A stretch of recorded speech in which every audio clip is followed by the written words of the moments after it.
na Sophie. Tunay nga na ang regalo ng Diyos ay pinapagamit sa inyo. Praise God. Are we all happy and excited? Amen. Praise the Lord. Our theme for this month is Fan the Flame. Amen. And ang ating key verse po ay makikita natin sa book of 2 Timothy chapter 1 verse 6. Ang sabi po doon, for this reason, I remind you to fan into flame the gift of God which is in you through the laying on of my hands. Amen. Kaya ang title po ng ating message for this morning is very simple lang po, no? Fan the flame to guard the gift of God entrusted to you. Naniniwala po ako na lahat tayo ay may gift of God, may gift na galing sa Panginoong Jesus na gusto niyang gamitin natin ito for His glory. Amen? And bago po tayo magpatuloy sa ating pag-aaral in 2 Timothy chapter 1 verse 6, I want us first to understand the context of Apostle Paul's message. Bakit niya to sinulat kay Timothy? Amen? And by looking on the previous verse, which is in verse 3, 4, and 5, i-discover natin kung ano yung mapapag-aralan natin doon, kung ano ba yung relationship ni Apostle Paul and Timothy. Amen? And malalaman din natin doon saan niya to sinulat. Saan sinulat to ni Apostle Paul. Amen? At para maunawaan din natin, doon sa verse 5, I believe, ma-open or ma-study din natin kung ano ba yung family background ni Timothy. Amen? Para maunawaan natin kung bakit ni-remind ni Apostle Paul kay Timothy to fan into flame the gift of God which is in him. Amen? Pero bago po tayo magpatuloy sa pag-aaral, no, I would like to begin first with a short prayer of guidance. Let us pray po and bow our heads. Hallelujah. Hallelujah, Lord. Let's prepare our heart. Let's feel the Holy Spirit in this place. Let the Holy Spirit dwells in every one of us. Hallelujah. Hallelujah, Lord. Lord, thank you for this wonderful morning. Salamat, Lord, sa kalakasan na pinagkaloob mo sa bawat isa sa amin, Panginoon. Salamat, Lord, sa pusong nagkakaisa, Panginoon, para kami po ay nagkakasama muli dito, Panginoon, para kami po ay makareceive ng iyong salita. Sabi nga mo nga po, Panginoon, sabi po ng aming pastor, another Sunday is another blessing, and that blessing is your word, Panginoon. Hindi po matutumbasan ng kahit any amount of money yung word na aming marireceive this morning, Panginoon. Kaya Lord, as we continue to study today, this time, Panginoon, let's open our hearts, Panginoon, our mind, our eyes, our ears, Panginoon. Turuan mo ang puso namin na nagpapaturo, Panginoon, at malakaran kung ano man po yung message na gusto mong ibigay sa amin this morning, Panginoon. Hallelujah. Salamat po, Panginoon. Salamat po. We let the Holy Spirit to lead this message, Panginoon, sa bawat isa sa amin, Panginoon. Dalangin ko, Panginoon, that you remove every distraction in this place, in Jesus' name. Tanggalin mo po ang kaantukan sa bawat isa, yung pagod po, and let them focus po sa salita na nakaprepare po this morning.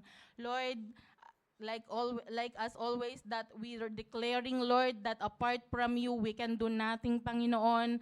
I surrender, I entrust everything to you this morning, Panginoon. Kaya maraming salamat po, Lord. Hallelujah. Manguna ka po this morning, Panginoon. At ito po ang aming munting dalangin sa matamis mong pangalang Jesus. Amen and amen and amen. Hallelujah. Kung masaya po tayo, isa nga pong malakas na palakpak sa ating Diyos na pinaglilingkuran na buhay. Amen. Amen. Hallelujah. Sabi ko nga po, let's dig in the previous verse first. So I will read the verse in 2 Timothy chapter 1 verse 3 to 4 first. Amen. Sabi po dito ni Apostle Paul kay Timothy, I thank God whom I serve, as did my ancestors with a clear conscience, as I remember you constantly in my prayers, night and day. I remember your tears. I long to see you, that I may be filled with joy. Amen. Alam niyo po, kung meron man akong favorite na character dito sa New Testament, no, habang nag-aaral ako ng salita, Apostle Paul is one of them. Amen. One of the most remarkable characteristics of the Apostle Paul was his heart of gratitude. Amen.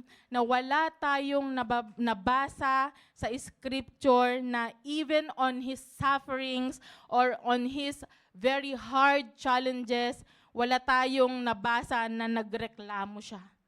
Amen. Instead, he began with thanksgiving. Kaya nga sa umpisa pa lang doon sa verse 3, I thank God whom I serve. Amen. He thanked God for Timothy's life. And habang inaalala niya si Timothy, he continually prayed for him. Amen? And dun sa verse 4 po, no, ang sabi dun, as I remember your tears, I long to see you. Bakit niya kaya nasabing, I long to see you? Sabik na niyang makita si Timothy. No? Kasi po, nung sinulat niya itong 2 Timothy chapter 1, itong book of 2 Timothy, siya po ay nasa kulungan na po siya.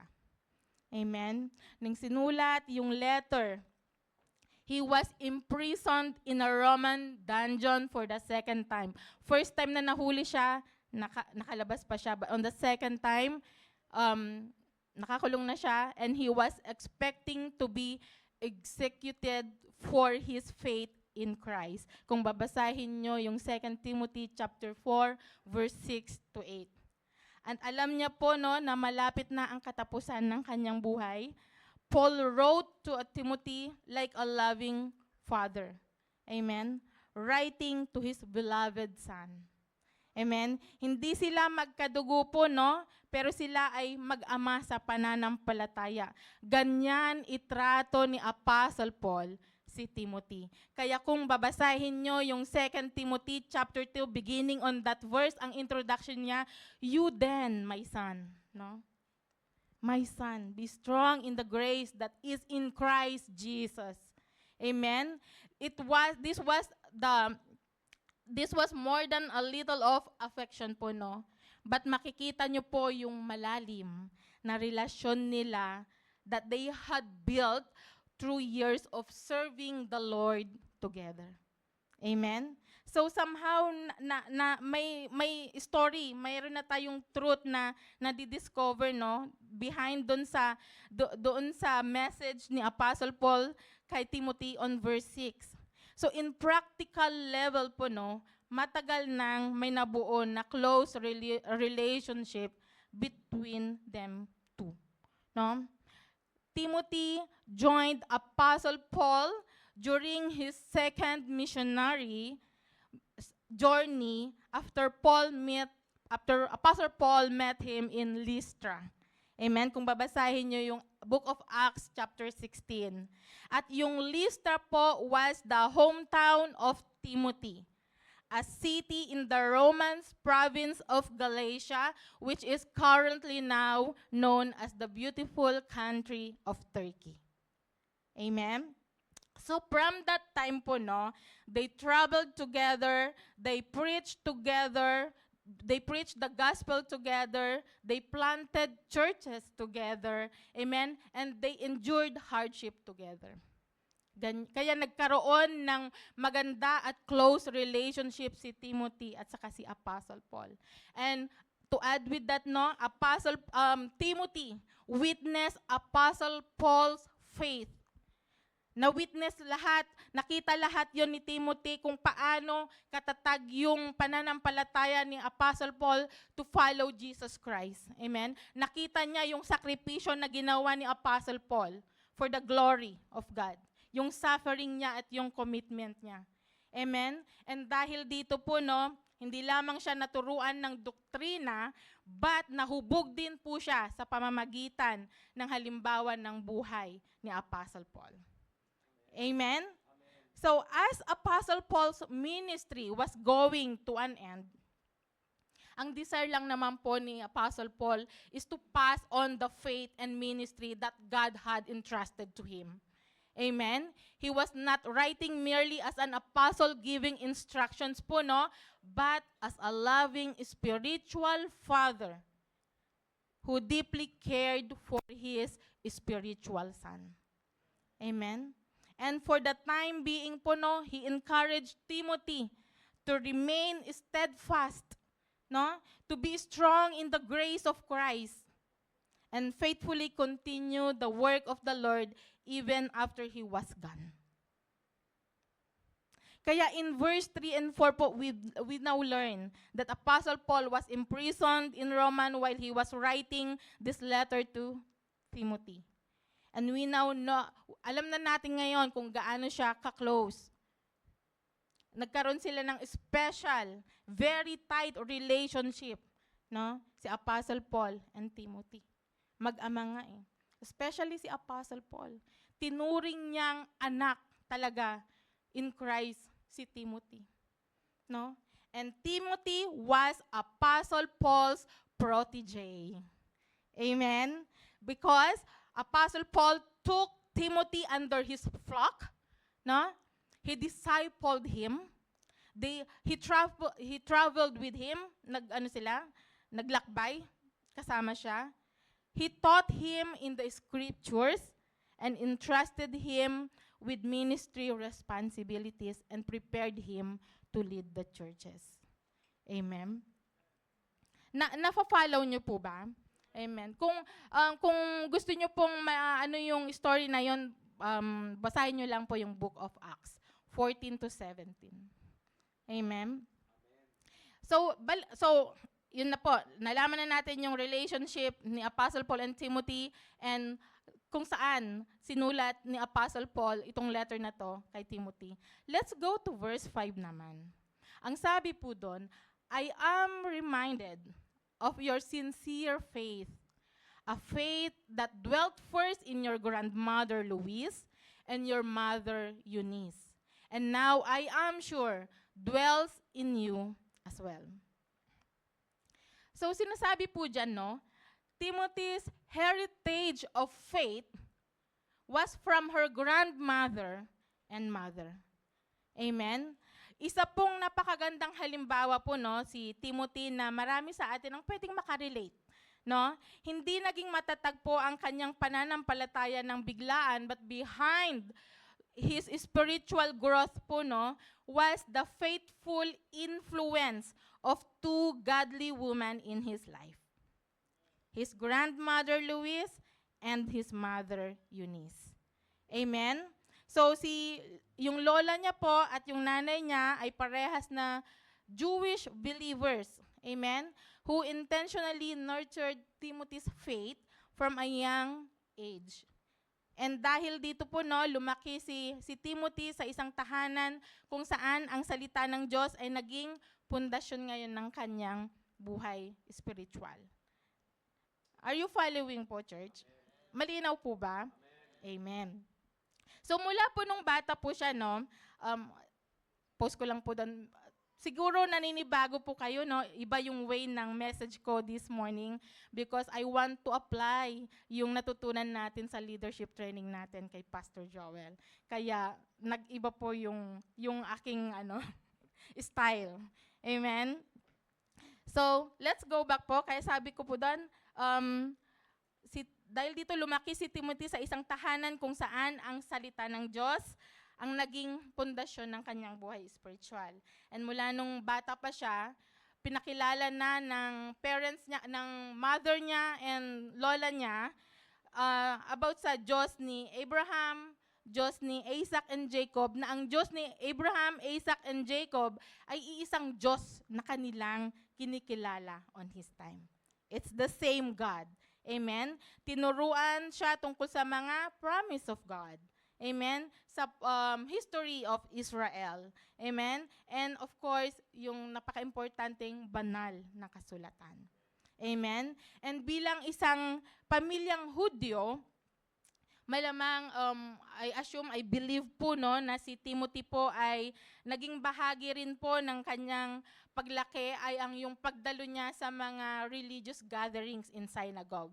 Amen? Ang pag-observe ng Sabat, hindi na po bago sa kanya yon. At iba pang customs at traditions ng mga Hudyo. Amen? Kaya naman, bago pa man niya makilala si Kristo, no, meron na siyang matibay na kaalaman about scriptures. Hindi siya ignorante sa salita ng Diyos. Amen? Kaya nang marinig niya yung ebanghelyo, handa ang kanyang puso na tanggapin si Jesus Christ bilang Messiah. Amen? Kaya napakagandang paalaala din po sa atin to, di ba? Kasi meron tayong children ministry. Amen? Faith is not only taught in church. Amen?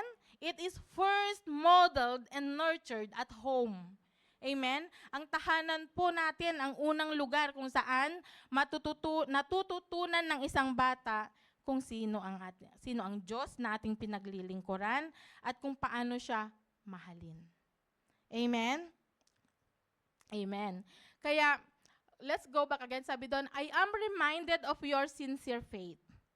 I love the word na ginamit dito ni Apostle Paul, sincere faith. Sinceridad. Amen. Alam naman natin kung ano yung ibig sabihin ng sincere, di ba? Pag sincere, pag sinabi nating sincere tayo sa pagmamahal natin sa bawat isa, we meant for that. Walang halong kaplastikan, walang halong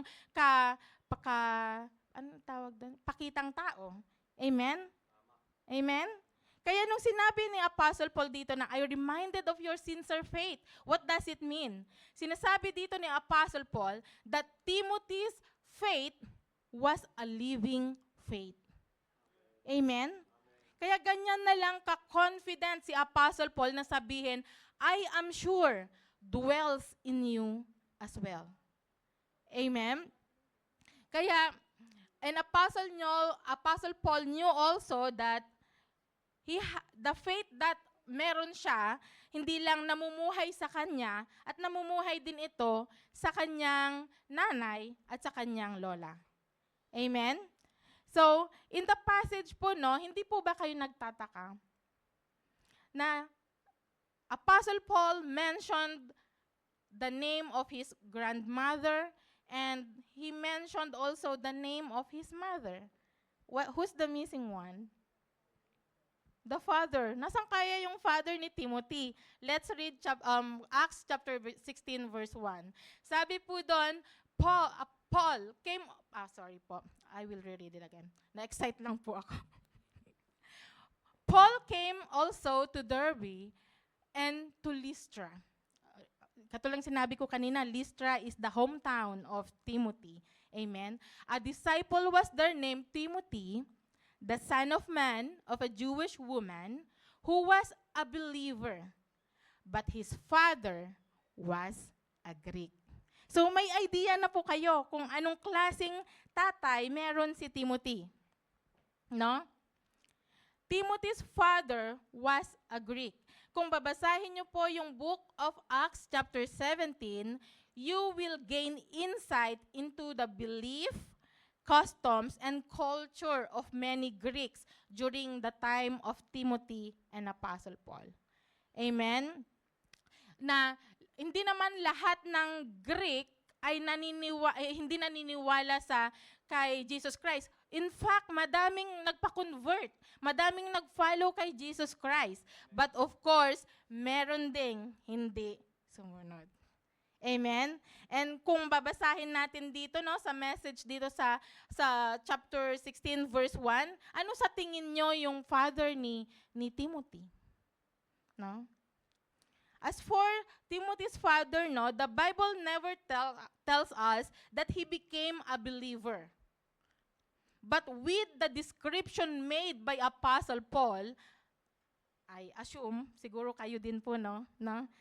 We assume that the father of Timothy was one of the Greek who does not believe with God that is invisible. Naniniwala naman siya sa Diyos, in fact. Pero hindi siya naniniwala sa tunay na Diyos. Amen? Kaya to give you a brief background po, no, yung mga Griego nung unang panahon, they practice polytheism. Alam niyo po yung polytheism? They worship many gods, no? And goddesses rather than the one true God of Israel. Amen? Since they believe that their gods should have a visible, gusto nila yung nakikita nila yung nahawakan nila. Kaya nga, gumagawa sila ng Diyos-Diyosan nila. Amen? Mga idols. Diba? And kaya nga nagpunta din doon si Apostle Paul to speak to them. To explain to them that the true God does not live in the temples made by human. Yes. Salamat po, Pastor. Diba? So ngayon, kinita nyo na po, no, yung story. Doon sa verse 3 and 4, kilala na natin na talaga namang close si Timothy and Apostle Paul, and kung saan sinulat yon ni Apostle Paul. Amen? And dito po, sa verse 5 na to, no, makikita natin ngayon na yung mundong kinalakhan ni Timothy ay two different worlds. Amen? His mother Eunice was faithful Jewish believer who raised him in according to the scriptures, while his father naman po was a Greek with completely different cultural and religious background. Amen? Pero po, ito po yung twist doon. Pero po sa kabila po na magkaibang impluwensya ang kanyang kinalakhan, hindi po nanaig ang impluwensya ng kanyang ama na kulturang Griego. Amen? Sa halip, ang matibay na pananampalataya ng kanyang lola at nanay ang humubog sa kanyang puso na handang manampalataya ng tapat, sincere faith, no? Na maglingkod sa Panginoon. Kaya nga kung pupunta tayo ulit doon sa dito sa verse 5 na to, no? Kaya pala nabanggit ni Apostle Paul yung pangalan pa ng kanyang mother and grandmother because both of them played an important role sa spiritual life and calling ni Timothy. Amen? Naunawaan niyo po ba? Praise the Lord. Praise the Lord. Praise God. So, eto na. Even though Timothy was living between two worlds, ang Diyos, God was already preparing Timothy for something far greater than he could ever imagine. Amen? His mixed family background was not an accident, nor did it become a barrier po, no, to God's purpose for his life. Amen? Hindi po ako naglagay ng pointers dyan because I want you all to focus, yung mga nagtitake notes, kasi may mga kanya-kanya kayong fresh revelations na malalagay sa learnings nyo Kaya puro verses po yung nilalagay ko dito. Amen? So God used every part of Timothy's life. His family, his upbringing, his experiences, and even his challenges to shape Timothy's character, to strengthen the faith of Timothy, amen, and prepare him for the calling that awaited him. May nag-aantay na calling kay Timothy. Amen? God uniquely prepared him for ministry. No? His Jewish upbringing gave him a deep understanding of the scriptures, while his Greek culture, Greek family background, helped him understand the language and the culture of the Gentile world. Amen? Kaya, nung nakita niya dun sa pangalawang pag-visit ni Apostle Paul sa Lystra, nakita niya kung paano mag-mature si Timothy. Nakita niya yung good reputation ni Timothy. Na kung, kasi siyempre, yung panahon siguro na yun, parang ang bilis nilang makakilala eh. 'Di ba? Na pagka nakakarinig sila about Timothy, it's a good, always, it's a good comment siguro. So meaning he has a good reputation. Amen? Kaya ngayon, nung nakita ngayon ni Apostle Paul, nag-meet muli ngayon si Apostle Paul and Timothy, nakita niya yung great potential for Timothy's ministry. Doon sa family background niya, no, God could use him to relate to people from different backgrounds. Amen? He was able to understand both the Jewish perspective and Greek culture. Amen? Making him an effective servant of Christ in a diverse mission field. Amen? Nagigets niyo po? Timothy's mixed background become part of God's preparation for his calling. Amen? Parang tayo din yon, I'm pretty sure meron din kayong mga background that you can share for us na ginamit ito para ma-fulfill kung ano man yung divine purpose natin sa buhay and divine plan ng God sa ating buhay. Amen? Yung background, yung family background ni Timothy, it gave him the ability to minister with wisdom. No? It gave him to minister with sensitivity and compassion to people from different cultures. And for sure, relate din tayo. Amen?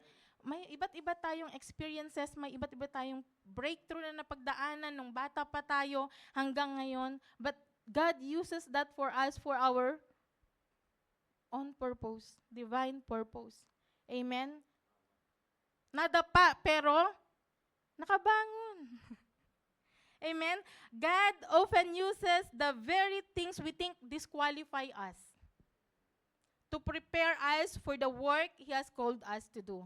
Kaya please be reminded po, no, that the background, our background in life, our experiences, whatever it is, even our struggles, our failure, for sure lahat tayo nagkamali. May failure tayong, may sikreto tayo sa buhay natin, meron yan. But that does not disqualify you for the work of the kingdom of the Lord. Amen? Amen? Nagets nyo po? Praise the Lord. Hallelujah. Hallelujah, Lord. Yeah. Na yung mga experience natin na failure, struggles, breakthrough, ginagamit yan ng Diyos to equip us, no? For His, sabi ko nga, for His own greater purpose. Gets nyo po? Pagod na po akong magsalita. Kaya magtanong nga muna ako, Pastor. So my question ngayon is this. Do you believe that God has entrusted you a gift? This time po, gusto kong makarinig ng sagot. Yes, amen. Do you believe that God has given you a gift? Praise God. Siguro mahina po yung boses ko. Ulitin ko ulit. Do you believe that God has entrusted you a gift? Amen. Mas maganda. Yeah. Praise the Lord. Sumagot ang lahat. Thank you po. At alam kong naniniwala ako na seryoso kayo at alam nyo yan na may gift kayo. Amen? But my next question naman is, what are you doing with that gift? Lahat po tayo dito sumagot, yes, amen. We have a gift. Paano natin siya ngayon ginagamit? Amen. Hanggang ngayon ba, you're still neglecting it? You're hiding it because of fear? No? Na ma-stuck ka sa commitment na pwede mong ibigay and ayaw mong ma-change yung lifestyle mo na meron ka ngayon? Kaya ayaw mo, kaya ninineglect mo, tinatago mo yung gift na meron ka ngayon. Amen? Or you don't want to use it mightily because ang nasa isip mo kaagad, you might experience opposition. Di ba? Nung una, ganyan tayo, di ba? Nung hindi pa talaga tayo, Pero ngayon, tandaan po natin mga kapatid, no? Opposition does not always mean that you are in the wrong place. Agree po kayo? Sometimes, opposition is the confirmation that you are exactly where God wants you to be. Amen? Pag may opposition, rejoice. We are in the right place. Amen? If the enemy is resisting you to use your gift, ibig sabihin, because God is using you.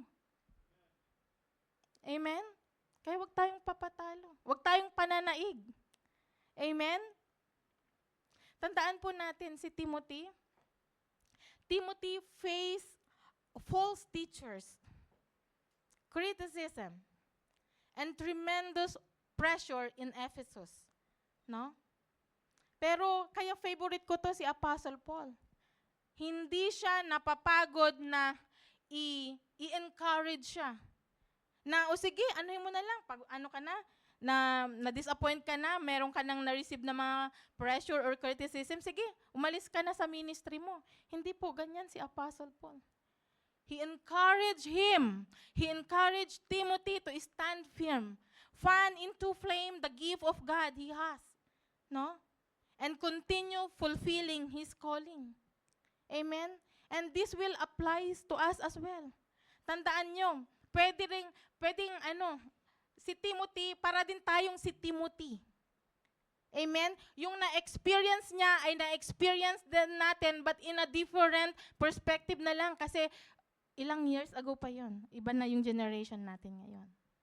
Amen? Kaya,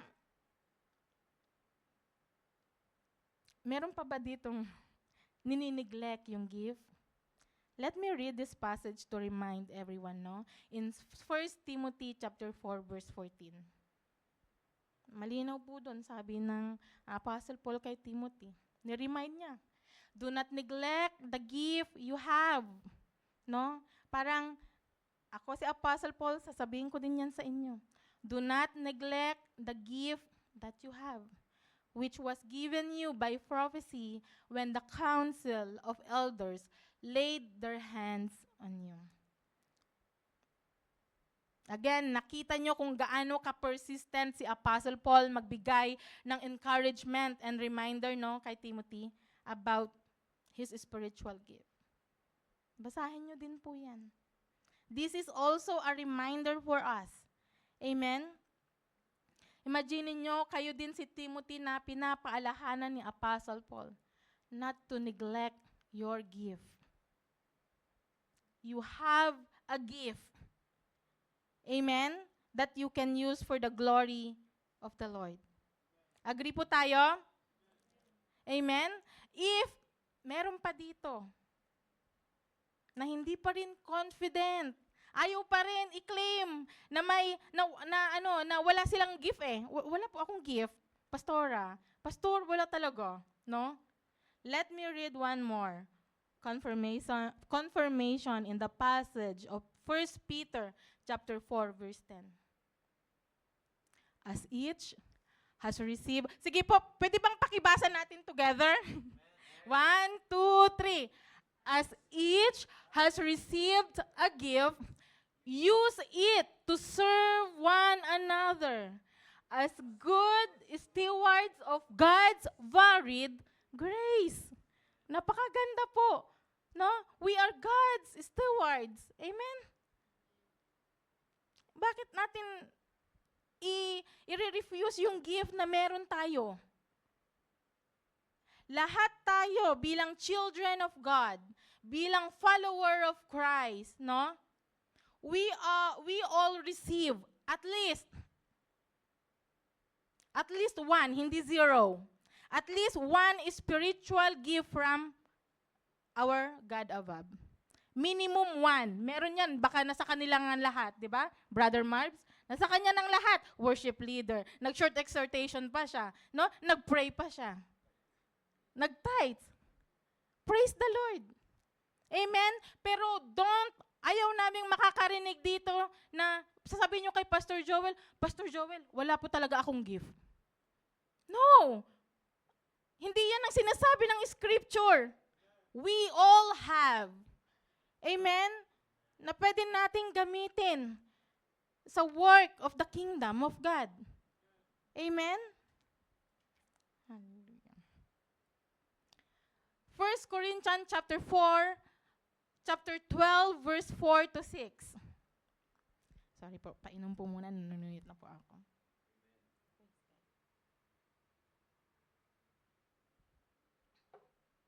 Tandaan po natin, napakalinaw din sa sinasabi ng salita ng Diyos.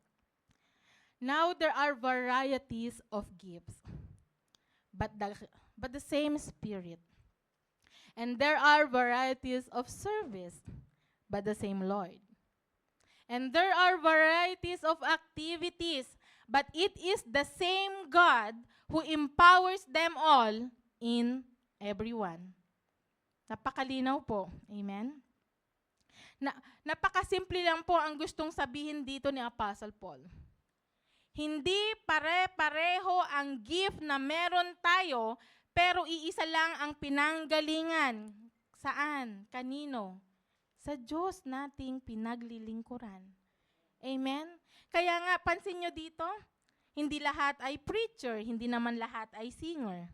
No? Hindi lahat ay teacher.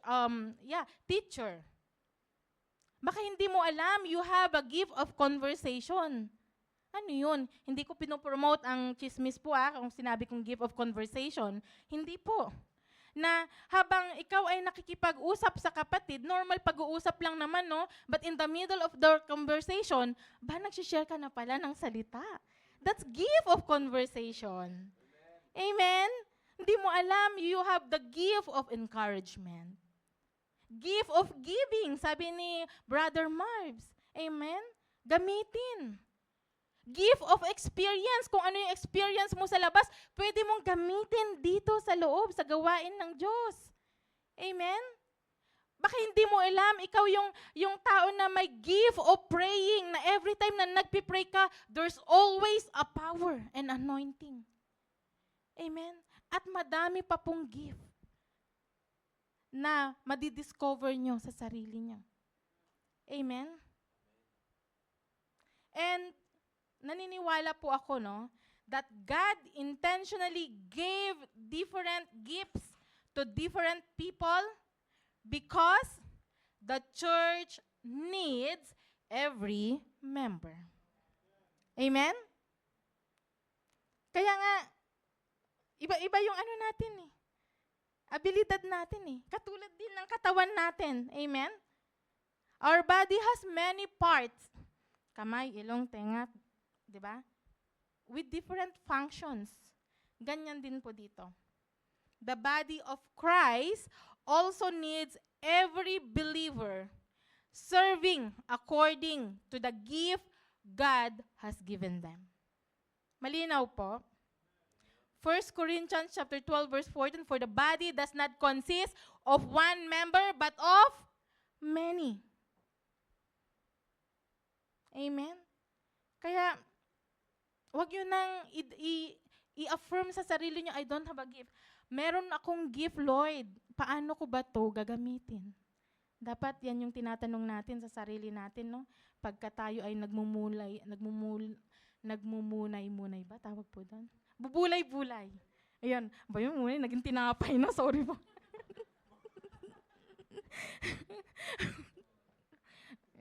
Pagka nagbubulay-bulay tayo. Amen? The value of your gift, mga kapatid, is not measured by how visible it is,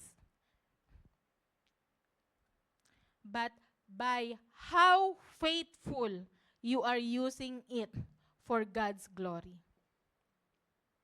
Nakuha niyo po? Nakatch niyo po? The value of your gift is not measured by how visible it is, but by how faithful you are using it for God's glory. Kaya kapag bawat isa sa atin dito ay tapat na ginagamit ang kanyang gift, pansin nyo, yung body of Christ ay lumalago at napapalakas. Tama po ba? Amen? Praise the Lord. Kaya in 2 Timothy chapter 1 verse 6 po, ang sabi ni Apostle Paul, "For this reason I remind you to fan into flame the gift of God which is in you through the laying on of my hands." Ano yung napapansin niyo po dyan? Dito sa passage na to, no, very clear, nakita yan ni Apostle Paul na si Timothy may pinagdadaanan. Just like us. We're facing steep challenges, no? We're facing significant challenges in ministry. Ganon din si Timothy. Although, in this chapter po, no, in chapter 1, in 2 Timothy, wala pa ako nabasa eh. It does not tell exactly who informed Paul, but the tone po kasi ng message na yon. No, for this reason, I remind you. Ano yung tone ng message na yan? The tone of that letter shows that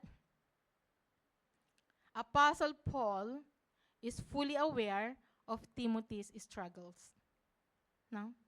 And he knew that he desperately needed encouragement. Minsan, ganyan ang pastor natin, nadidiscern niya yan eh. Kaya, nagtataka na lang, binibigyan ka na ng encouragement. No? Sinabi natin kanina, na pag-aralan natin kanina, they have tight relationship. Amen? Kahit siguro nasa kulungan pa si Apostle Paul, alam niya yung nangyayari sa labas kay Timothy. No?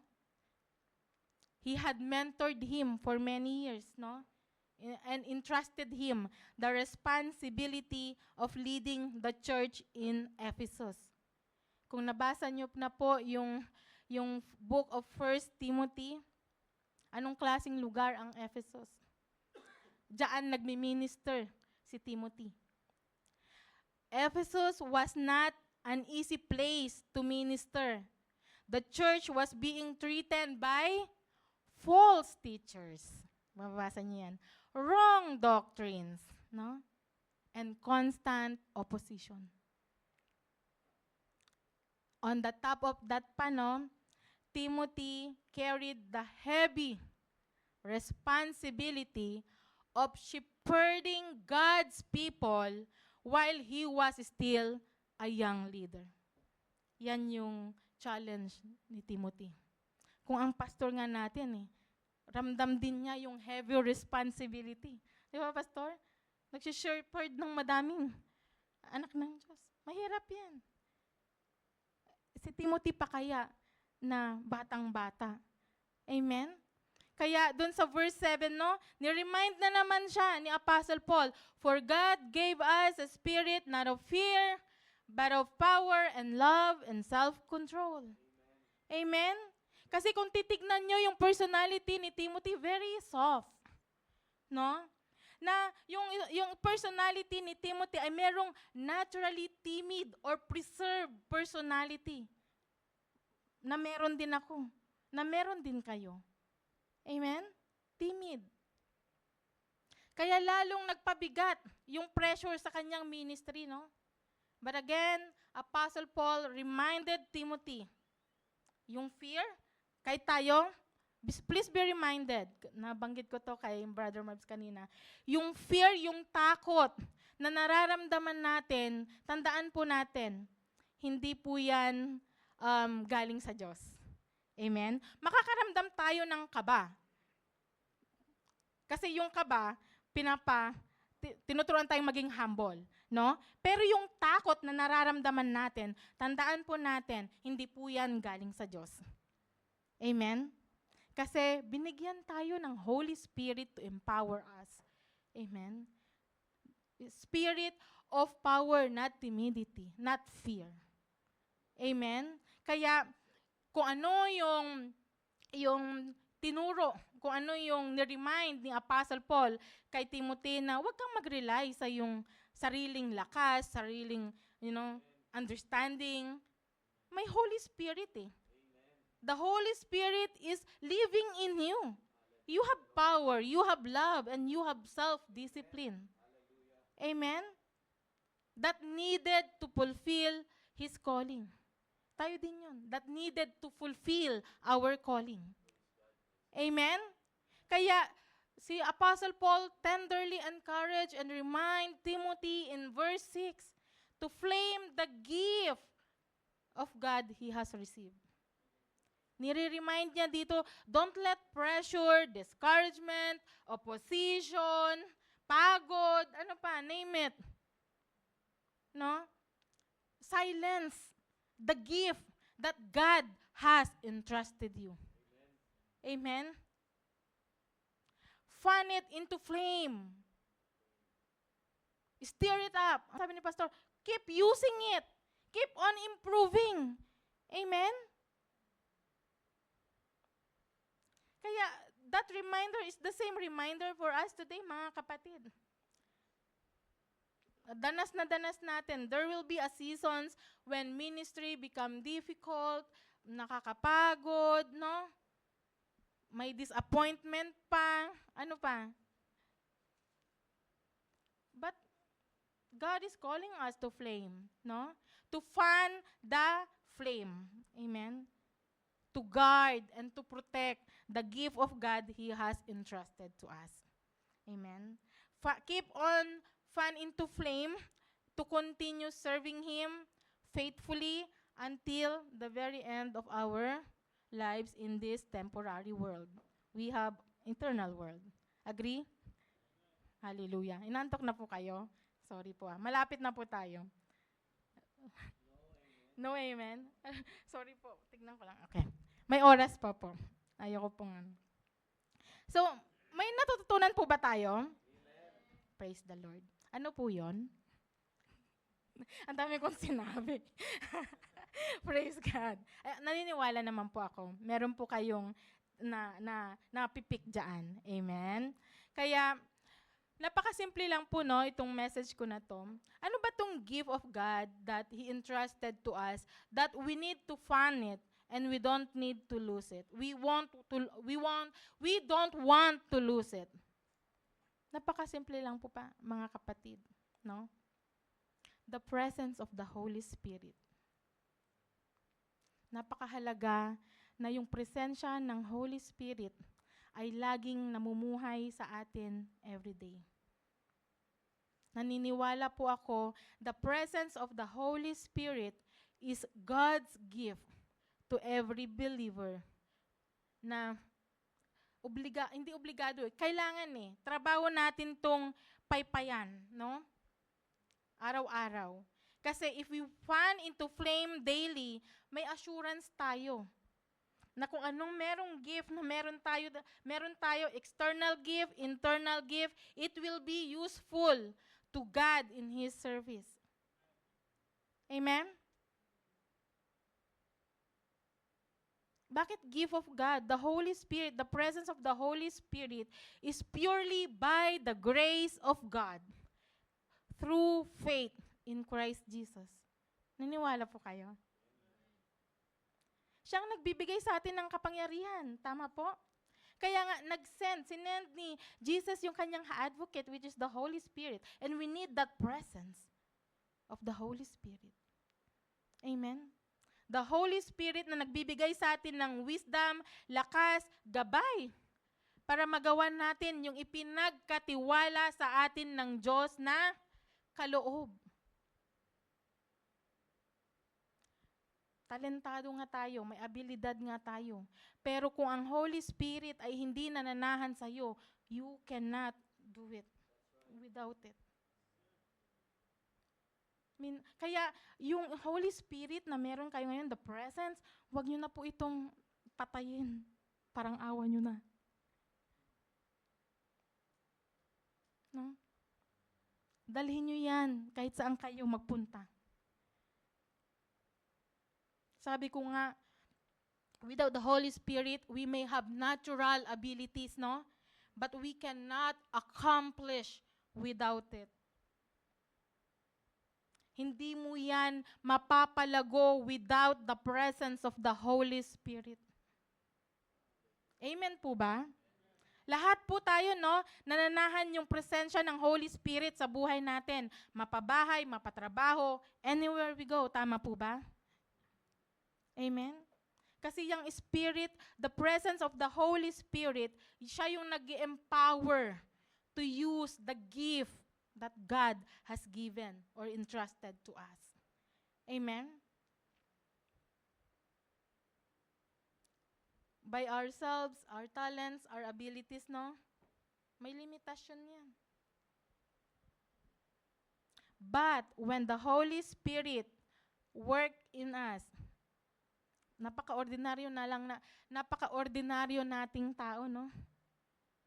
But God, ginawa niya tayong useful or instrument in the hands of God. Amen? We are useful. Walang useless dito. Amen? Lahat tayo may sense. Walang nonsense dito. Amen? Hallelujah. The Holy Spirit does not merely give us gift and leave us on our own. Hindi. He continually empower us, exercise those gifts effectively for the glory and for the building up of His church. The more we walk in obedience, the more we remain in God's word and depend on the presence of the Holy Spirit, kita nyo, the more fruitful and effective we are in our ministry. Tama po ba?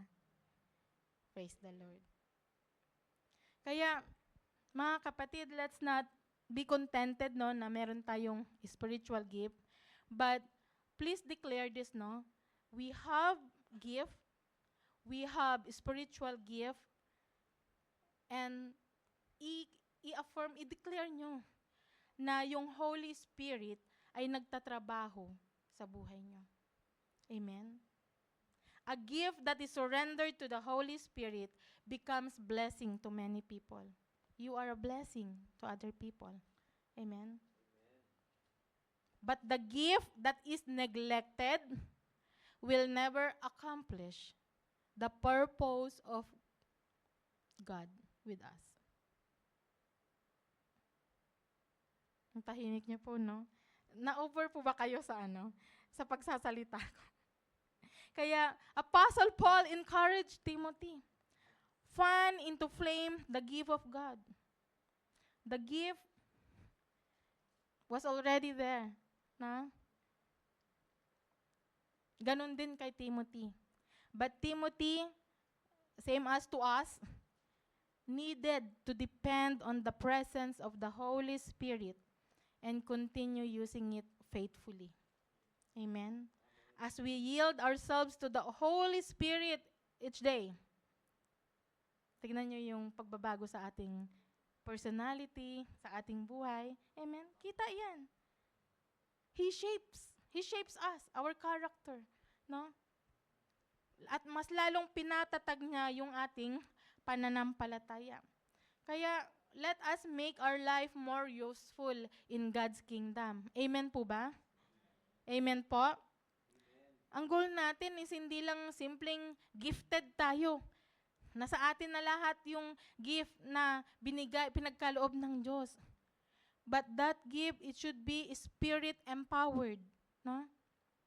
faithful and fruitful in serving the Lord. Amen? I think dito na po ako magtatapos. Yung last slides ko po, ang sabi ko po doon, let the presence of Holy Spirit fan into flame through, alam nyo na po ito, personal and intercessory prayer. Ganyan nyo siya paypayan. Diba? Meditation on the Word of God. Sharing the gospel. No? Ministry through loving one another. Amen? Yan po ang gusto ni Apostle Paul. Fan into flame the gift of God that you have right now. Pero hindi mo yan may improve kung hindi mo to ginagawa. Laging absent tayo, no? Na nag-aaral lang tayo ng salita pag tayo na yung partaker. No, it should be daily. Daily devotion. Sharing the gospel in a simple way. Amen? Hindi mo naman kailangan mag-preach ng 1 oras para i-share mo yung gospel sa friend mo, sa kapatid mo, sa asawa mo. Amen? There's always a simple act.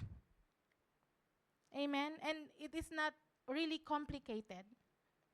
Amen po? I think yan lang po yung aking message na pina-prepare for today po, no? And, no, I would like to end this message po, no, with my own testimony. Amen? Hindi man po pareho po yung family background ko, yung upbringing ko kay Timothy po, no? But I can relate the truth that God uses our life experiences, the struggles, the challenges, the failures, the poverty, to prepare us for His purpose. Alam ko, na-share ko na po ito before. Sabi ko nga, di ba, I lost my father when I was only 8 years old. And yung pagkamatay niya ay hindi natural causes. No? 8 years old pa lang ako, binasag na ng Diyos yung puso ko.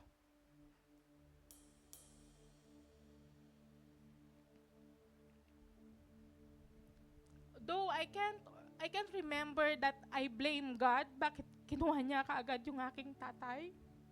No. I never questioned Him. Bakit? Pero in honesty po, no, especially when I was graduated in elementary, high school, college, no, kita mo, kompleto, mother, father.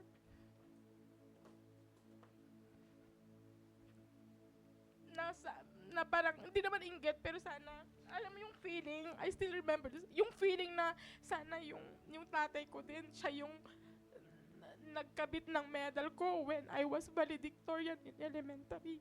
Diba? Na yung journey ko, no, sana kasama siya simula nung mahirap kami sa probinsya hanggang sa medyo maluwag-luwag na gusto ko kasama siya. No? Pero nung nag-aral po ako ng salita na to, God revealed it to me, no, yung purpose pala. Kasi kung hindi nangyari yun, no, hindi ako makapag-decide na lilipat ako sa Quezon City to study high school, no?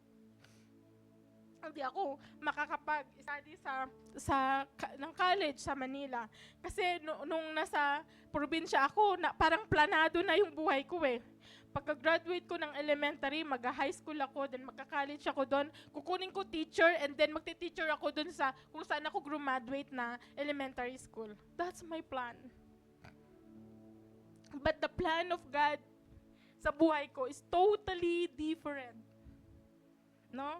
Kung hindi ako lumipat ng Quezon City, nag-college, hindi ko naman makikilala si Brother Mark. No? And through Brother Mike, for the life of Brother Mike, hindi naman kami makakapunta dito sa Canada without the instrument of my husband. Kung hindi kami nagpunta dito sa Canada, paano ko makikilala si Pastor Joel? Paano ko kayo makikilala? And sa tingin ko, I don't think na in the Philippines, magagawa ko itong ginagawa ko dito. Na-imagine ko yung sarili ko, I am just a passive Christian. I can go to church whenever I liked it, makikinig, and then paglabas ng church, wala na. Pero iba yung plinano ng Diyos sa buhay ko at sa buhay namin ng aking asawa. Lahat na po yata ng hirap na danasan ko na, pero I praise God po, no, na even if nung time na yon hindi pa ako ganun ka-fully na kilala po siya, no, pero dung time pa lang na yon, andun na siya sa akin, ginagabayan na niya ako. Ano naman niya yung hirap na danadanas ko. Nabully po ako nung high school, but I never do anything. Parang, okay, ganun lang siya, probinsyana na bully. Pero hindi ko naman pinagpa-proud na natanggal po yung Pero hindi naman po happy na matanggal siya. Pero wala akong ginawa, pero God moves in a different way. Wala akong kailangang maghigante or do something wrong, no, sa kapwa ko. But God will move. And especially ngayon na nandito ako ngayon sa Canada po, no, I probably would not be able to be a person I am today. Kita yun naman po. Hindi ko ma-imagine na nag-share ako ng gospel. Even yung pamangkin ko, even a simple, nag-a-adjust ako sa edad niya, and I'm teaching her. Mga bata ngayon, matatalino pa sa inyo. Si Kalia, tingnan gano'ng katalino. Di ba?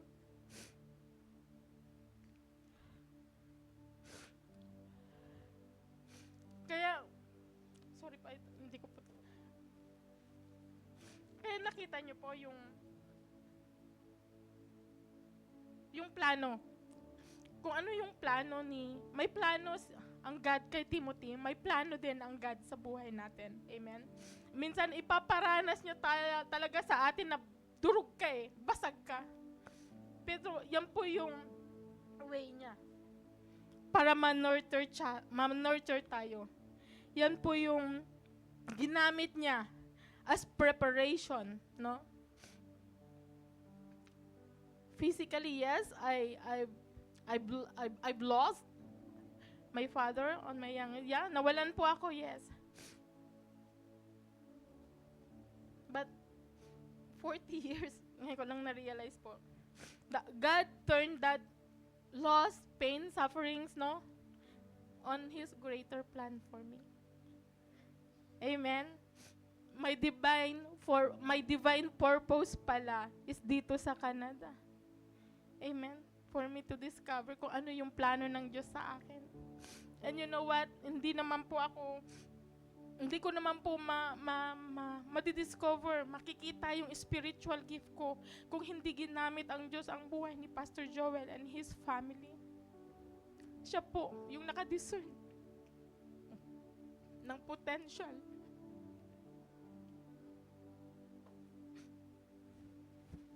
Na meron ako, which I really don't see it sa sarili ko.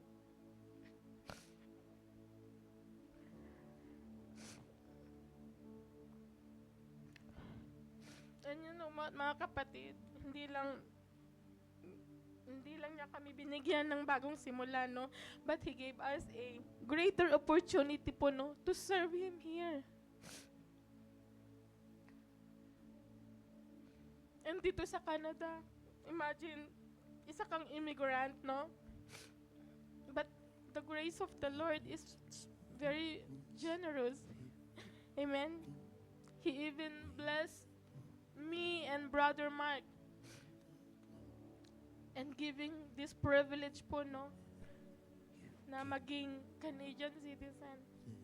Pero, that's glory for God, pero it's more than that. Yung nararanasan ko ngayon is not more it's more than being a Canadian citizen. This is just like an added blessing. Kaya ang salita po ng Diyos ay totoo at buhay. Amen. Mga kapatid, seek first the kingdom of God and His righteousness, and all these things will be added unto you. Amen. Kung kayo po ay nakaranas po ng hindi kaganda-gandang experience, baka yan din po ay plano ng Diyos para kayo ay mapatatag sa kanyang kingdom.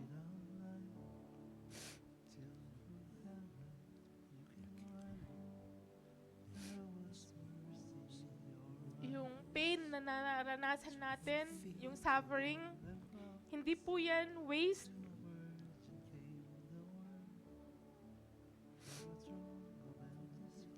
Yung experience natin does not disqualify us from God's calling. Amen. Madami man tayong nagawang pagkakamali. But our God is just and faithful. Amen. Kailangan lang nating isurrender, no? Para magpagamit tayo sa kanyang perfect purpose in our lives. Amen po. Sorry po. Ano po talaga ako. Kung meron man pong iyakin na pastor dito sa JBM, ako na po yun.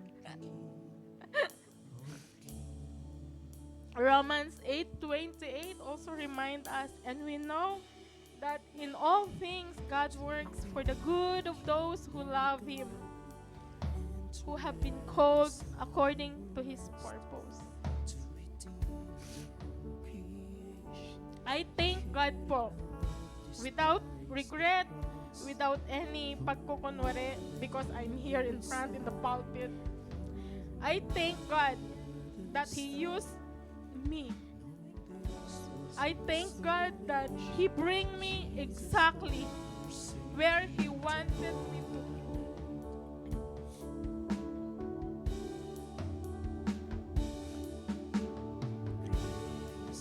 Tandaan po natin, napakabuti at tapat ang ating Diyos na pinaglilingkuran. Buhay po ang ating Diyos.